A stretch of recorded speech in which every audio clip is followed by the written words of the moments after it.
अस्सलाम वालेकुम। माँ की दुआ से। अक्सर गाड़ियों के पीछे लिखा होता है माँ की दुआ से। तो मेरा सवाल ये है कि क्या बाप दुआ नहीं करता? क्या बाप ये नहीं चाहता कि आपके पास गाड़ी हो, आपके पास पैसा हो? बाप तो दुआ के साथ साथ ये स्ट्रगल भी करता है कि मेरे बेटे के पास गाड़ी हो, पैसा हो।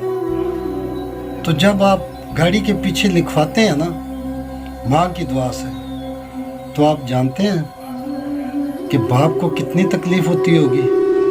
बेशक वो इस बात का इजहार नहीं करता, लेकिन उसका अंदर जो है, उसको अंदर से कितनी तकलीफ़ होती है। वो ये समझ जाता है कि उसको बड़ा दुख होता है कि मेरी सारी ज़िंदगी की मेहनत जो है वो ज़ाया हो गई। खुदा के लिए अपने बाप का दिल मत दुखाए। कोई फ़र्क नहीं पड़ता अगर आप पीछे लिखवा देते हैं वालिदैन की दुआ से, तो उसमें वालिद का दिल भी खुश हो जाएगा, आपसे अल्लाह भी राज़ी होगा। तो खुदा रहा अपने वालिदैन का, अपने वालिद का दिल मत दुखाए। ज़रा सोचें।